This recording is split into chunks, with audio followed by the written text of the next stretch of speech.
Bon les amis, c'est vrai que j'étais le premier à dire cela que le Rassemblement national en France devrait avoir la majorité absolue au Parlement français, ou même la majorité relative avec tous les sondages et les chiffres qu'on avait. Mais hier, j'étais stupéfait, comme beaucoup d'entre vous, de voir les résultats, voilà, que voilà, le Rassemblement national a à peine 143 sièges, le Nouveau Front populaire dans les 180 sièges, Macron même 162 sièges, Macron même, le parti de Macron ensemble a même dépassé le Rassemblement national. Alors que tout le monde disait que ça devait être une hécatombe totale pour Emmanuel Macron. Et là, je me rends compte qu'en politique, vraiment, rien n'est fait. Dans un pays, bien sûr, où il y a de la démocratie, parce que nos pays, il n'y a pas vraiment de démocratie là. Bon, les choses ne se passent pas toujours comme ça. Donc, on était surpris. Hein. Moi, j'étais vraiment surpris. Hein. Comment les désistements ont joué à cette élection. Parce qu'il faut le dire clairement, ce sont les désistements effectivement des troisièmes, parce qu'il y a beaucoup de triangulaires au premier tour. Des triangulaires, c'est-à-dire que normalement, il ne doit y avoir 3 personnes au deuxième tour, mais beaucoup de troisièmes sont désistés et ça a permis en fait que le vote, beaucoup de personnes qui ont voté les troisièmes, ça a fait tout ensemble, LFI, le Nouveau Front populaire, tout ça, ils ont mis leur voix, ils ont donné leur voix au premier, voilà, au Dauphin populaire ou même partir ensemble d'Emmanuel Macron. Et ça qui a permis qu'on a vu qu'ils sont même passés devant le Rassemblement national. Après, c'est vrai, le Rassemblement national se dit clairement ici là qu'ils ont passé les 80 sièges à 143, c'est quand même 63 sièges de plus. Mais il faut le dire clairement que je pense qu'ils sont quand même déçus parce qu'on n'imaginait pas ça. Personne n'imaginait ça. Je pense que même quand tu vois les sondages, on se dit qu'il y a au moins 200, 250. Voilà, proche de la majorité absolue et que peut-être ils devaient trouver des alliances à gauche et à droite, 10, 20 députés pour avoir la majorité absolue et gouverner en France. Donc cela montre clairement ici là que bien qu'on insulte la France, bien qu'on parle mal de la France reste quand même un pays qui veut rester un pays qui reçoit les gens.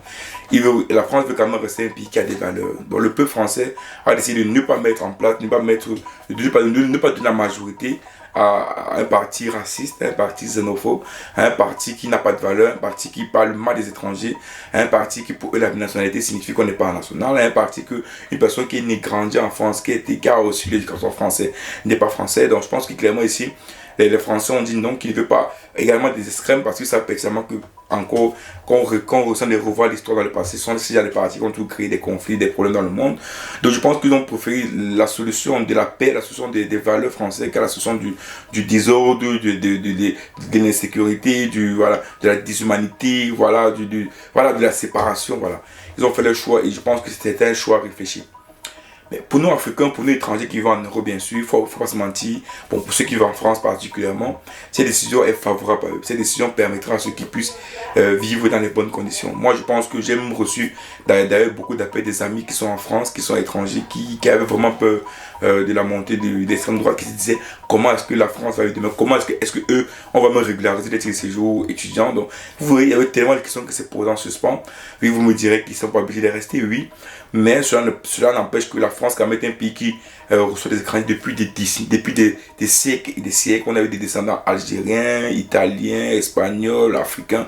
Donc il y a même des Africains qui sont nés en France des années 60, grandis en France, ou disons 60 ans, ils ont connu que la France. Donc vous voyez, ces gens de personnes sont tellement déracinées, sont irracisées qu'à un moment donné, pour eux, la France, c'est quasiment leur pays, c'est voilà, c'est d'où ils viennent. Donc, 10 subitement matin que non, vous êtes noir, vous n'êtes plus français, ça devait vraiment être compliqué en France. Donc, moi, je félicite d'abord les Français qui ont su voter ça. Mais également, je tiens à rappeler également ici, là, aux immigrés africains qui sont en France, parce que je parle aux immigrés africains. Le Rassemblement national, quand même, est monté. Ils sont passés de 80 à 143. Et il y a une très forte probabilité, sauf si les choses sont en route, que Marine Le Pen devienne présidente de la République en 2027.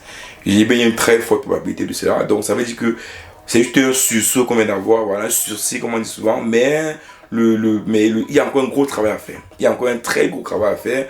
Et je pense qu'à un moment donné, les Africains, les immigrés français, africains qui sont en France, doivent déjà penser à leur retour. Oui, c'est important que la diaspora africaine commence à penser à leur retour. N'attendez pas en 2027 quand Marine Le Pen va arriver au pouvoir pour commencer à réfléchir. Donc vous avez 3 ans déjà pour réfléchir déjà. Comment est-ce que vous allez quitter l'Europe? Comment est-ce que vous allez quitter la France? Pensez déjà au retour en France. Parce que ce qu'ils vont arriver au pouvoir. Et lorsqu'ils vont arriver au pouvoir, ils vont mettre leur politique en place. Et laissez-moi vous dire que les Français de souche, eux veulent la politique du Rassemblement national. Donc, à un moment donné, les Africains qui sont en Europe doivent également penser à leur retour. Et les Africains qui sont à l'étranger, qui veulent arriver en France via la route, réfléchissez encore 2 fois. Réfléchissez encore 2 fois. Parce que ça va être difficile à arriver en France. Commencez déjà à penser également à investir sur place. Pensez déjà à trouver des business sur place. Pensez déjà à voir comment nos pays en Afrique vont se développer. Parce que bientôt, les barrières migratoires seront énormes. Ils vont faire tout pour éviter à ce que les Africains puissent venir à l'étranger. Donc, il est temps que vous qui êtes en Afrique et qui voulez venir en Europe, la voie qu'on connaît, la voie de l'immigration clandestine, commencez à réfléchir à 2 fois. Ceux qui veulent venir avec l'immigration légale, avec un visa, un billet d'avion, tout ça, commencez à voir si est-ce que vos compétences que vous avez qui vous permettent d'avoir un travail en France et de quitter l'Afrique, le Cameroun pour l'Europe. Demandez-vous également si c'est nécessaire de faire cela. Demandez-vous si c'est pas possible que vous faites votre carrière au Cameroun, votre carrière en Afrique, de gagner votre argent en Afrique, d'investir en Afrique pour le peuple africain, que de venir prendre vos compétences que vous avez en Afrique pour venir les apporter à l'étranger. Les étudiants également qui veulent voyager, qui veulent quitter l'Afrique pour l'Europe, réfléchissez également si c'est que après vos études, est-ce que vous voulez uniquement rester en France? Parce que bien sûr, avec le Rassemblement national au pouvoir, ils vont davantage bloquer le travail pour les étudiants africains immigrés qui sont en France et qui sont diplômés. Donc, commencez déjà à réfléchir au plan B. Est-ce que vous allez rester en France? Est-ce que c'est pas mieux pour vous de pouvoir réfléchir des entreprises en étant en France, bien sûr, qui peut vous recruter en Afrique, recruter au Cameroun, recruter au Sénégal. Commencez à y penser. Parce qu'à un moment donné, les immigrants africains vivant à l'étranger doivent plus réfléchir en termes uniquement de l'Europe. Parce qu'on voit tous clairement ici que l'Europe est en train de tourner vers les extrêmes. Et à un moment donné, ils vont fermer les portes, ils vont fermer les barrières et on sera obligé de pouvoir développer nos pays. Donc aujourd'hui, si on ne s'intéresse pas à la politique en Afrique, on doit davantage s'intéresser à la politique. Si on ne s'intéresse pas au dépend de nos pays, parce qu'on imagine qu'on doit aller à l'extérieur, au Canada, ou en Angleterre, parce que pour avoir une vie meilleure, non. On doit commencer à voter dans nos pays. On doit commencer à travailler, à mettre la pression dans nos États. On doit commencer à écouter la vie politique, à écouter les projets politiques en Afrique.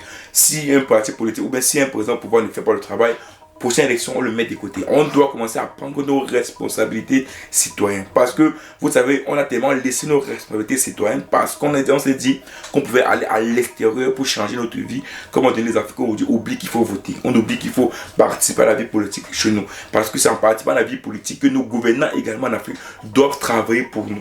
Donc aujourd'hui, il faut qu'on mette plus d'efforts, plus de tact à l'intérieur de cela. Parce que c'est là maintenant que tout se joue. Dans 20 ans, toute l'Europe sera les extrêmes. Je dis bien dans 20 ans, je vous assure, certains pays comme encore l'Espagne ou bien encore même l'Allemagne qui sont encore des partis gérés par les socialistes vont également aussi passer aux extrêmes. Donc ça veut dire les barrières seront partout. Donc c'est dès maintenant que nous, Africains de la diaspora, nous, Africains vivant en Afrique, doivent commencer à réfléchir sur le devenir de l'Afrique. On doit commencer à penser sur le devenir de l'Afrique. Oui, le RN n'est pas passé. Oui, c'est bien pour les immigrants africains. Oui, vous avez un souci de 3 ans, mais c'est pas fini parce que dans 3 ans, quand ils arriveront au pouvoir, vous allez être mis de côté et on va tous vous demander de partir. Donc, pour moi, c'est important ici qu'on puisse, nous, Africains, réfléchir déjà sur notre futur, réfléchir déjà sur les enjeux des perspectives de développement de l'Afrique pour que demain, on ne puisse pas subir tout ce qui va se passer en Europe. Donc, voilà un peu ce que je voulais partager avec vous dans cette vidéo. Aujourd'hui, une chose est claire, c'est qu'on a besoin de se développer. On a besoin de rester en Afrique. On a besoin que nos pays se développent davantage pour qu'on puisse vivre mieux en Afrique. Là, c'est sûr, là, c'est clair. Les Africains ont décidé, via même la confédération de l'AES, de prendre le pas et de pouvoir lancer réellement l'économie et le développement en Afrique. Une chose est certaine, c'est que la nouvelle génération, nous, on va travailler davantage pour nos pays. Donc il est temps qu'on puisse s'unir ensemble dans des forums, dans des associations à la diaspora, pour qu'on puisse travailler pour nos peuples en Afrique, pour que demain, dans 20 ans, quand l'Europe sera fermée, qu'on puisse rentrer chez nous. Ciao.